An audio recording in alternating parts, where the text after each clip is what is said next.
Hi guys, इस video में हम कक्षा 12वीं की मैथ्स का पहला चैप्टर संबंध एंड फलन पढ़ने वाले हैं। इस वीडियो एंड इस चैप्टर की आने वाली कुछ वीडियो को देखने के बाद इस चैप्टर की सारी कॉन्सेप्चुअल चीज़ें एंड एग्जाम्पल बहुत अच्छे से क्लियर हो जाएंगी, राइट। जिससे आप एक्सरसाइज के प्रश्न बहुत आसानी से कर लेंगे। सो हमारा फर्स्ट चैप्टर संबंध एंड फलन हम स्टार्ट करते हैं। सबसे पहले हम संबंध पढ़ते हैं। इंसानों के बीच बहुत से संबंध होते हैं, जैसे माता पिता पुत्र भाई बहन। इसी तरीके से बहुत से संबंध नंबर में भी होते हैं और इसी के बारे में हम यहाँ पढ़ने वाले हैं। एक एग्जाम्पल लेकर देखते हैं। सपोज आप 3 भाई बहन हैं। आपका नाम अजय, आपके भाई का नाम विजय एंड आपकी बहन का नाम रिया है। अब यदि मैं आपसे पूछता हूँ कि तुम मुझे इनमें से ऐसे नाम बताओ जिनके बीच भाई भाई का संबंध हो, तो तुम मुझे इजीली बता दोगे कि अजय विजय, राइट। यदि मैं आपसे पूछता हूँ कि तुम मुझे इनमें से ऐसे नाम बताओ जिनके बीच भाई बहन का संबंध हो, तो तुम मुझे इजीली बता दोगे कि अजय रिया, विजय रिया, राइट। यहाँ हमने देखा कि आर में अलग अलग कंडीशन पर हमें अलग अलग आर प्राप्त हो रही है। यहाँ मैं जब भी आर बोलूँ तो आप समझिएगा कि मैं रिलेशन संबंध की बात कर रहा हूँ, ओके। जैसे जब मैं आर पर यह कंडीशन देता हूँ कि भाई भाई का संबंध हो, तो आप बोलते हैं कि आर बराबर अजय विजय। एंड जब मैं आर पर यह कंडीशन देता हूं कि भाई बहन का संबंध हो, तो आप बोलते हैं कि आर बराबर अजय रिया विजय रिया, राइट। सो इसी प्रकार की चीजें, सेम यही चीजें हम अब नंबर में पढ़ने वाले हैं। नंबर में भी आर में इसी तरीके की कुछ कंडीशन दे दी होगी एंड हमें आर फाइंड करना होगा। सबसे पहले हम एक क्वेश्चन देखते हैं, ए बराबर 1 2 3। जैसा हमने पिछले क्वेश्चन में अजय विजय रिया लिया था, वैसा ही यहाँ हमने 1 2 3 लिया। यहाँ ए को हम सेट बोलते हैं, हिंदी में समुच्चय बोलते हैं। अब हमें आर पता करना है ए से ए में ही। ए से ए में ही मतलब ए में जितने भी एलिमेंट हमारे पास है, यहाँ पर हमारे पास है 1 2 3। तो यहाँ हमें 1 2 3 का 1 2 3 के साथ ही संबंध बताना है। इसलिए हम इसे लिखेंगे A cross A is equal to 1 2 3 cross 1 2 3। यहाँ गुणा के चिन्ह का मतलब वो गुणा नहीं है जो 2 गुणित 3 करने पर 6 आता है, राइट। यहाँ गुणा का मतलब एक समुच्चय का दूसरे समुच्चय के साथ संबंध बताना है, जहाँ हम एक समुच्चय के सभी एलिमेंट को दूसरे समुच्चय के सभी एलिमेंट के साथ मिलाकर लिखते हैं, जिससे हमारे पास क्रमित युग्म, जिसे अंग्रेजी में ऑर्डर्ड पेयर कहा जाता है, आता है, राइट। जैसे ए क्रॉस ए में हमें प्राप्त होगा 1 1 1 2 1 3 2 1 2 2 2 3 3 1 3 2 3 3। अब हम आर फाइंड करेंगे। मान लो आर पर ऐसा कंडीशन दिया जा रहा है कि हमें ऐसे ए भी फाइंड करना है जहां ए छोटा हो बी से, राइट। इस कंडीशन को देखने के तुरंत बाद हम अपना नज़र ए क्रॉस ए में डालेंगे एंड चेक करेंगे कि ऐसे कौन कौन से क्रमित युग्म हैं जो आर पर दिए हुए कंडीशन को सेटिस्फाई कर रहे हैं, राइट। अब हम चेक करना स्टार्ट करते हैं। एक कंडीशन को सेटिस्फाई नहीं कर रहा है बिकॉज यहाँ ए बी बराबर है, बट हमें चाहिए ए छोटा हो बी से। नाउ 1 2 ये कंडीशन को सेटिस्फाई कर रहा है बिकॉज यहाँ ए छोटा है बी से। 1 3 भी कंडीशन को सेटिस्फाई कर रहा है बिकॉज यहाँ भी ए छोटा है बी से। 2 1 कंडीशन को सेटिस्फाई नहीं कर रहा है बिकॉज यहाँ ए बड़ा है बी से, लेकिन हमें क्या चाहिए, ए छोटा होना चाहिए बी से। 2 2 कंडीशन को सेटिस्फाई नहीं कर रहा है बिकॉज यहाँ ए बराबर है बी की, बट हमें चाहिए ए छोटा होना चाहिए बी से, राइट। 2 3 ये कंडीशन को सेटिस्फाई कर रहा है बिकॉज यहाँ ए छोटा है बी से। 3 1 व 3 2 भी कंडीशन को सेटिस्फाई नहीं कर रहा है बिकॉज यहाँ ए बड़ा है बी से, बट हमें चाहिए ए छोटा हो बी से। 3 3 भी कंडीशन को सेटिस्फाई नहीं कर रहा है क्योंकि ए बराबर है बी की, बट हमें चाहिए ए छोटा हो बी से, ओके। सो हमारे पास आर आता है 1 2 1 3 2 3 और यही हमारा आंसर है। यहाँ हम एक चीज देख रहे हैं कि हमारे पास जो आर आया है जिसमें 1 2 1 3 2 3 है, ये सभी ए क्रॉस ए से आ रहे हैं। इसलिए आर को हम उप समुच्चय बोलते हैं ए क्रॉस ए का, राइट। इसको अंग्रेजी में सबसेट कहा जाता है, जिसे हम लिख सकते हैं आर सबसेट है A cross A, means R contain करता है ए क्रॉस ए में। इसी तरीके से आपको आर पर कुछ भी कंडीशन दिया जा सकता है। इस कंडीशन को देखने के तुरंत बाद आप ए क्रॉस ए में चेक कीजिएगा कि कौन कौन से क्रमित युग्म आर की कंडीशन को सेटिस्फाई कर रहे हैं। जो भी क्रमित युग्म R की कंडीशन को सेटिस्फाई करेंगे उसे आप R में लिख दीजिएगा और वही आपका आंसर होगा, राइट। अभी हमने जो प्रश्न देखा उसमें हमारे पास सिर्फ एक समुच्चय था A, राइट, और हमने A का A पर संबंध बताया, इसलिए हमने A क्रॉस A निकाला। अब हमारे पास दो समुच्चय है A एंड B, जिसमें हमें एक समुच्चय का दूसरे समुच्चय के साथ संबंध बताना है, इसलिए हम A क्रॉस B निकालेंगे, जिससे हमारे पास आता है 1 1 1 4 1 9 2 1 2 4 2 9 3 1 3 4 3 9। अब हमें कोई पूछेगा कि बताओ एक सेट A का दूसरे सेट B के साथ क्या संबंध है। यहाँ सेट का मतलब समुच्चय है, राइट।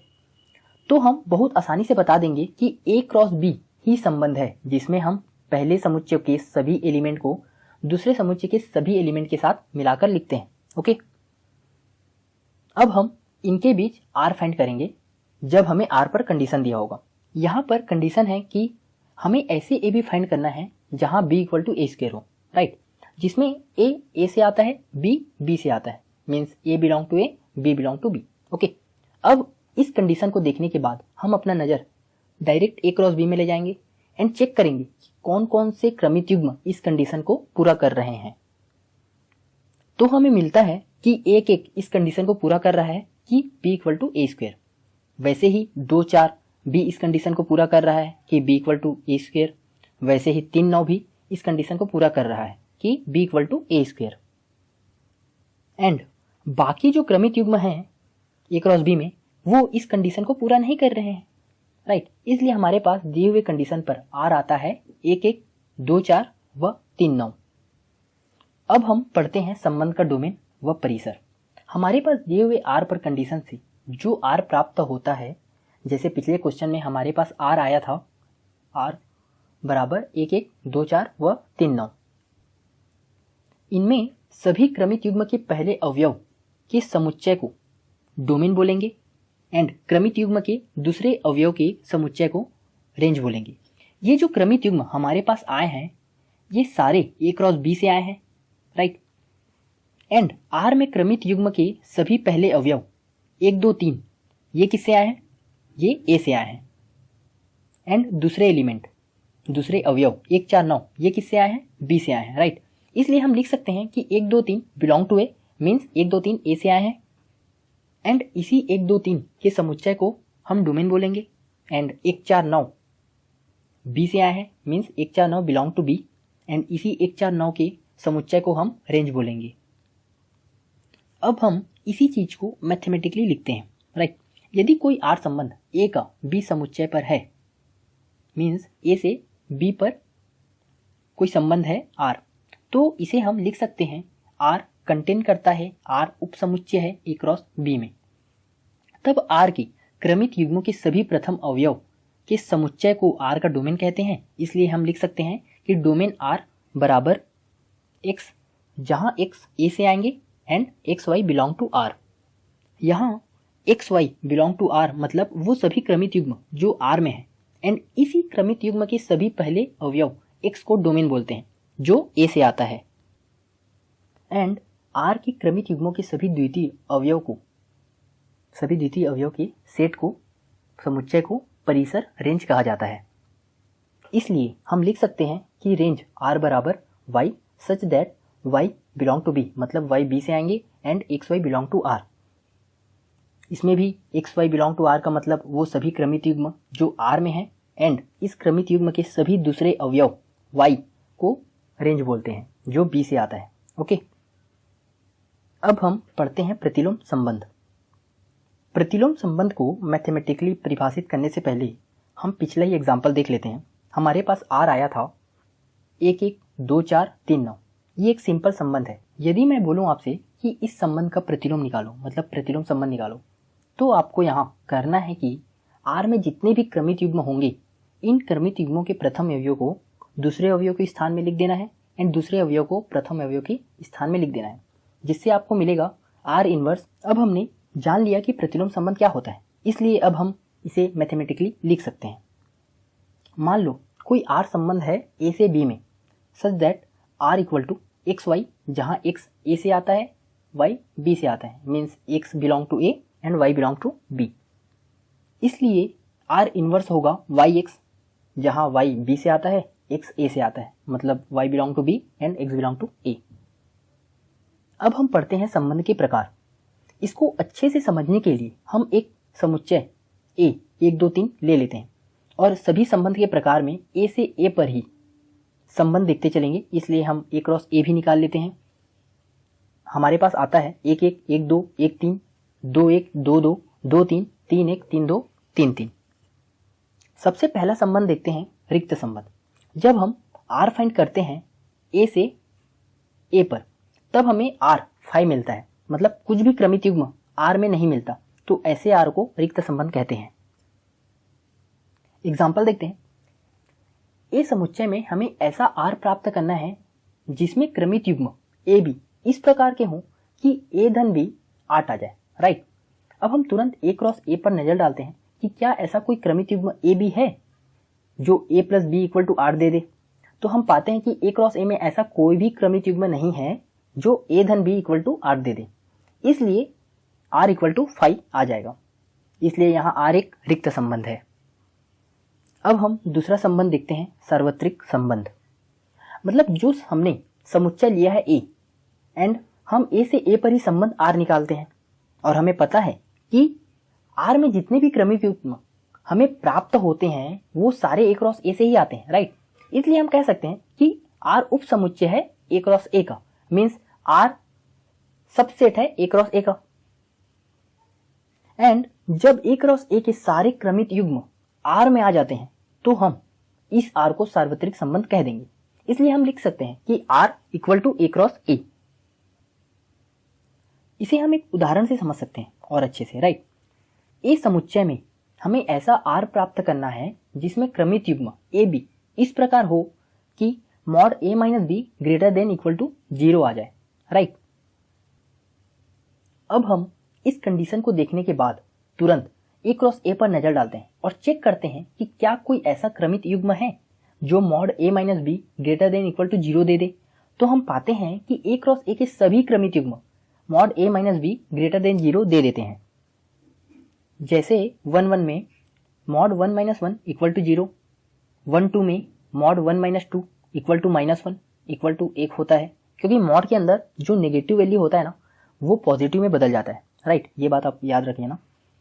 1 3 में mod 1 minus 3 is equal to mod minus 2 is equal to 2, 2 1 में mod 2 minus 1 is equal to 1, 2 2 में mod 2 minus 2 is equal to 0, 2 3 में mod 2 minus 3 is equal to mod minus 1 is equal to 1,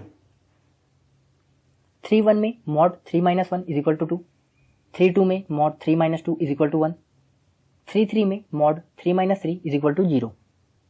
यहाँ सभी क्रमित युग्मों में condition को रखने पर या तो हमें 0 प्राप्त हुआ या फिर 0 से बड़ा वैल्यू प्राप्त हुआ।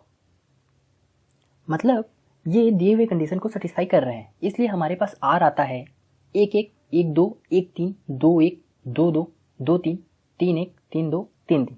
इसलिए हम कह सकते हैं कि r बराबर है a क्रॉस a के, अतः r एक सार्वत्रिक संबंध है। अब हम देखते हैं कि द्विआधारी संबंध क्या होता है।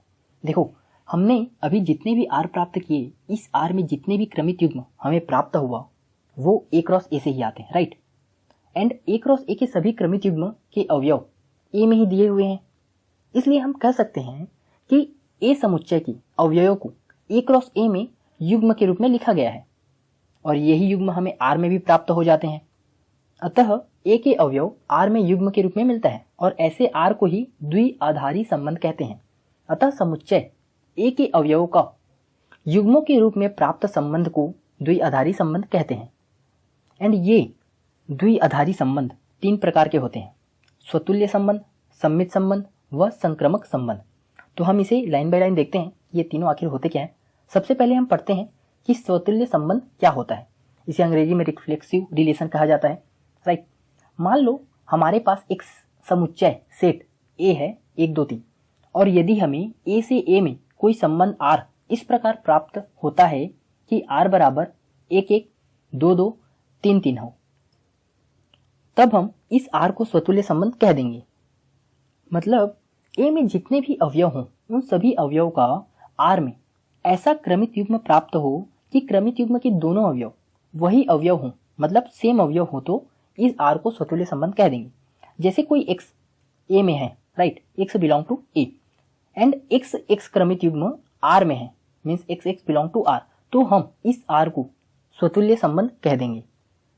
हमारे पास एक समुच्चय यहाँ है ए 1 2 3 एंड ए से ए में कोई संबंध आर अगर ऐसा प्राप्त होता है कि आर बराबर 1 1 व 2 2, तब हम इसे स्वतुल्य नहीं कहेंगे, राइट। हमें ए में जितने भी अवयव दिए होंगे उन सब का डबल्ड हमें आर में प्राप्त होना चाहिए, तभी हम आर को स्वतुल्य कहेंगे। जैसे आर बराबर 1 1 2 2 3 3। ओके, अब हम दूसरा संबंध देखते हैं, सममित संबंध। यदि हमारे पास एक सेट समुच्चय ए इस प्रकार हो कि 1 2 3 एंड ए से ए में ही कोई संबंध आर इस प्रकार प्राप्त हो कि आर में कोई क्रमित युग्म 1 2 है एंड इसी आर में हमें यदि 2 1 क्रमित युग्म मिल जाए, मतलब जो क्रमित युग्म आर में है, जैसे 1 2, इस क्रमित युग्म के अवयव को पलटने से जो क्रमित युग्म बने वो क्रमित युग्म यदि हमें इस आर में मिल जाए तो हम इस आर को सममित संबंध कह देंगे। मतलब अगर आर 1 2 2 1 हो तो आर को सममित संबंध कहेंगे। मतलब यदि एक्स वाई आर में हो एंड वाई एक्स भी आर में हो तो हम आर को सममित संबंध कह देंगे। एक और उदाहरण हम देख सकते हैं, यदि आर में 1 1 2 2 3 3 हो तो इसे भी हम सममित संबंध कह देंगे, बिकॉज यहाँ एक्स वाई आर में है एंड वाई एक्स भी आर में है, राइट। जैसे 1 1 आर में बिलोंग करता है, इसके अवयव को पलटने से 1 1 ही प्राप्त होता है जो कि आर में है। वैसे ही 2 2 आर में है एंड इसके अवयव को भी पलटने से 2 2 ही प्राप्त होता है जो कि आर में है। एंड वैसे ही 3 3 भी आर में है एंड इसके अवयव को पलटने से भी 3 3 ही प्राप्त होता है जो कि आर में है। इसलिए इस आर को हम सममित संबंध कह देंगे। यहाँ पर आप एक चीज याद रखना कि मान लो कोई आर सममित संबंध है, मतलब एक्स वाई आर में है एंड वाई एक्स भी आर में है, एंड अगर यहाँ एक्स इक्वल टू वाई हो जाए तो इस आर को प्रतिसम्मित संबंध कह देंगे। उदाहरण के लिए 1 1 2 2 3 3 यह भी एक प्रतिसम्मित संबंध है, बिकॉज हमने प्रतिसम्मित संबंध के लिए कंडीशन देखा कि यदि एक्स वाई आर में हो एंड वाई एक्स आर में हो and X equal to Y हो तो आर को प्रतिसम्मित कहेंगे, राइट, प्रतिसम्मित संबंध कहेंगे। एंड यहाँ 1 1 आर में है एंड इसके अवयव को पलटने से प्राप्त 1 1 भी आर में है एंड 1 बराबर 1 भी है, मतलब x बराबर y है। इसी तरीके से 2 2 आर में है, इसके अवयव को पलटने से प्राप्त 2 2 भी आर में है एंड 2 बराबर 2 है, मतलब x बराबर y यहाँ भी आ गया। इसी तरीके से 3 3 आर में है, इसके अवयव को पलटने से प्राप्त 3 3 भी आर में है एंड 3 इक्वल टू 3 भी है, मतलब x बराबर y यहाँ भी है। इसलिए r एक प्रतिसम्मित संबंध है। अब हम तीसरा संबंध देखते हैं, संक्रामक संबंध, राइट। यदि हमारे पास समुच्चय A 1 2 3 है एंड A से A में संबंध इस प्रकार है कि R में 1 2 व 2 3 है एंड इसी R में यदि 1 3 भी हो तो इस संबंध को हम संक्रामक संबंध कह देंगे, राइट। मतलब यदि एक्स वाई आर में है एंड वाई जेड भी आर में है एंड एक्स जेड भी आर में हो तो इस आर को संक्रामक संबंध कह देंगे।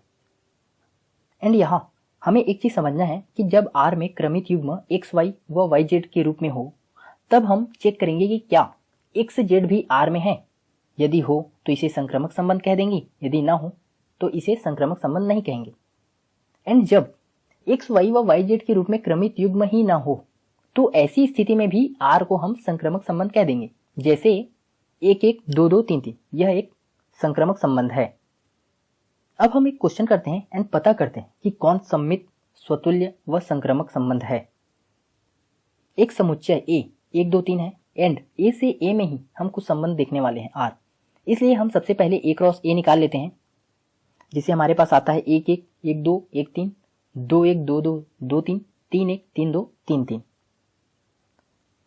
यदि हमारे पास ऐसा R हो जिसमें क्रमित युग्म 1 2 2 3 1 1 हो तो इसे हम स्वतुल्य नहीं कहेंगे, क्योंकि स्वतुल्य के लिए हमें क्या चाहिए कि समुच्चय में जो भी अवयव हों, जैसे यहाँ पर 1 2 3 समुच्चय में है तो हमारे पास स्वतुल्य के लिए प्राप्त होना चाहिए 1 1 2 2 3 3, लेकिन यहाँ पर हमें केवल 1 1 प्राप्त हो रहा है, 2 2 व 3 3 प्राप्त नहीं हो रहा है।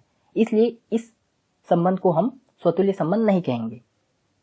इसे हम सममित संबंध भी नहीं कहेंगे, क्योंकि इस R में 1 2 है, लेकिन सममित के लिए 2 1 का होना जरूरी है, लेकिन 2 1 इस संबंध में नहीं है। यह संक्रामक संबंध भी नहीं है, बिकॉज संक्रामक संबंध के लिए चाहिए कि यदि 1 2 R में है और 2 3 R में है तो 1 3 भी R में होना चाहिए, लेकिन यहाँ 1 3 R में नहीं है, इसलिए यह स्वतुल्य, सम्मित व संक्रामक संबंध तीनों नहीं है। अब हमारे पास ऐसा R है जिसमें क्रमित युग्म है 1 2 2 1 1 1 2 2 3 3 व 1 3। यह R स्वतुल्य व संक्रामक संबंध है, लेकिन सम्मित संबंध नहीं है, बिकॉज यहाँ पर हमारे पास 1 3 क्रमित युग्म है, लेकिन 3 1 क्रमित युग्म इस R में नहीं दिया गया है, इसलिए यह सम्मित संबंध नहीं है। अब हम ऐसा R देखते हैं जिसमें हमारे पास क्रमित युग्म है 1 2 2 1 व 1 1। यह स्वतुल्य नहीं है, लेकिन सम्मित व संक्रामक है। अब हम ऐसा R देखते हैं जिसमें हमारे पास 1 1 2 2 3 3 है, राइट। यह स्वतुल्य, सम्मित, संक्रामक तीनों संबंध है, और इसके बारे में हमने अभी पढ़ा भी है। अब हम पढ़ते हैं तुल्यता संबंध। समुच्चय A में कोई संबंध R को तुल्यता संबंध कहेंगे यदि संबंध R स्वतुल्य, सममित व संक्रामक हो। मतलब यदि कोई x A में है तो x x को R में होना चाहिए, यदि x y R में है तो y x को भी R में होना चाहिए, यदि x y व y z R में है तो x z को R में होना चाहिए। तब हम बोल देंगे कि R तुल्यता संबंध है। इसे और अच्छे से समझने के लिए हम एक उदाहरण देखते हैं कि एक समुच्चय A है 1 2 3 एंड A से A में कोई संबंध R इस प्रकार है कि R में 1 1 2 2 3 3 1 2 व 2 1 क्रमित युग्म है। अब हम यह चेक करेंगे कि यहाँ पर क्या R तुल्यता संबंध है। सबसे पहले हम चेक करते हैं कि क्या R स्वतुल्य है, तो यस, यह स्वतुल्य है, बिकॉज 1 2 3 A में है एंड 1 1 2 2 3 3 R में है, इसलिए हम कह सकते हैं कि R स्वतुल्य संबंध है। अब हम चेक करते हैं कि क्या R सम्मित है, तो यस, यह सम्मित है, बिकॉज 1 2 R में है एंड 2 1 भी R में है, और 1 1 2 2 3 3 सम्मित संबंध देते ही हैं। और क्यों देते हैं ये हमने अभी थोड़ी देर पहले ही पढ़ा है, राइट। अब हम चेक करते हैं कि क्या R संक्रामक संबंध है। जितने भी क्रमित युग्म x y व y z के रूप में इस R में उपस्थित है, उसके लिए क्रमित युग्म x z भी इसी R में उपस्थित है, इसलिए इसे हम संक्रामक संबंध कह देंगे। जैसे 1 2 व 2 1 इस R में उपस्थित है, जो कि x y व y z के रूप में है, और इसके लिए x z 1 1 भी R में उपस्थित है, इसलिए हम इसे संक्रामक संबंध कह देंगे। अतः R स्वतुल्य, सम्मित व संक्रामक संबंध है, इसलिए यहाँ R तुल्यता संबंध है। ओके, यहाँ हम 2 बात याद में रखेंगे कि तुल्यता संबंध को प्रायः इससे दर्शाया जाता है एंड किसी समुच्चय A में सबसे छोटा तुल्यता संबंध समानता का है।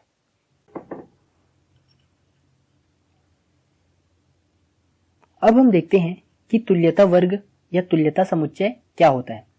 मान लो कोई समुच्चय A है एंड A से A में कोई संबंध R तुल्यता संबंध है, राइट। तब हम चेक करेंगे कि क्या A के सभी अवयव को किसी एक अवयव या एक से अधिक अवयव के द्वारा जनरेट किया जा सकता है, उत्पन्न किया जा सकता है, और यदि ऐसा होता है तो इन अवयवों से बनने वाले समुच्चय को तुल्यता समुच्चय या तुल्यता वर्ग कहते हैं। एंड यहाँ पर प्रत्येक तुल्यता वर्ग तुल्यता संबंध को बनाए रखते हैं, एंड यहाँ प्रत्येक तुल्यता वर्ग एक दूसरे से भिन्न होते हैं, इनमें कुछ भी कॉमन नहीं होता। एंड यदि हम प्रत्येक तुल्यता वर्ग को आपस में जोड़ दें तो हमें समुच्चय A प्राप्त होता है। हमने अभी पढ़ा कि तुल्यता संबंध रखने वाले समुच्चय में से ही कोई अवयव अलग समुच्चय को उत्पन्न कर देता है, और इसी अलग समुच्चय को ही तुल्यता वर्ग कहते हैं। तो मान लीजिए वह अवयव A है एंड यही A एक अलग समुच्चय को उत्पन्न करता है जिसे तुल्यता समुच्चय या तुल्यता वर्ग कहते हैं।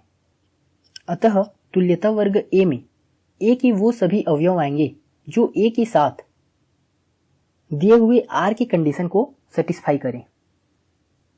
इसे और अच्छे से समझने के लिए हम एक एग्जाम्पल देखते हैं। मान लो हमारे पास एक समुच्चय A 0 1 2 3 4 है एंड हमें R प्राप्त करना है। एंड R पर कंडीशन इस प्रकार की है कि हमें R में इस प्रकार के क्रमित युग्म AB प्राप्त करना है जिसमें दो A ऋण B को विभाजित कर सके। एंड यहाँ हमारा पहला काम है R प्राप्त करना, और मैंने आपको बताया है कि R किस प्रकार से प्राप्त किया जाता है, इसलिए आप इसे स्वयं से कीजिएगा। R के प्राप्त होने के पश्चात हम यह चेक करेंगे कि क्या यह R तुल्यता संबंध है, और यदि यह तुल्यता संबंध होगा तब जाकर हम तुल्यता वर्ग या तुल्यता समुच्चय की बात कर सकते हैं, राइट। जब हम R प्राप्त कर लेते हैं तब हमें पता चलता है कि यह R तुल्यता संबंध है, इसलिए अब हम तुल्यता वर्ग फाइंड करते हैं। यहाँ पर समुच्चय A 0 1 2 3 4 है। यहाँ हम 0 1 2 3 4 में से किसी भी अवयव की तुल्यता वर्ग ज्ञात कर सकते हैं। जैसे तुल्यता वर्ग 0, चूंकि हमने अभी पढ़ा कि तुल्यता वर्ग A में वो सभी अवयव आएंगे A के जो A के साथ R की कंडीशन को पूरा करता है। इसी तरह हम यह भी बोल सकते हैं कि तुल्यता वर्ग B में वो सभी अवयव आएंगे A के जो B के साथ R की कंडीशन को पूरा करता है। मतलब तुल्यता वर्ग B में वो सभी अवयव आएंगे A के जो B के साथ संबंध स्थापित करे दिए हुए R के कंडीशन पर। इसलिए तुल्यता वर्ग 0 में वो सभी अवयव आएंगे जो 0 के साथ R की कंडीशन को पूरा करे। यहाँ A बिलोंग्स टू A है, इसलिए A कुछ भी हो सकता है, 0 1 2 3 4, बट तुल्यता वर्ग 0 में वही A आएगा जो 0 के साथ R की कंडीशन को पूरा करे।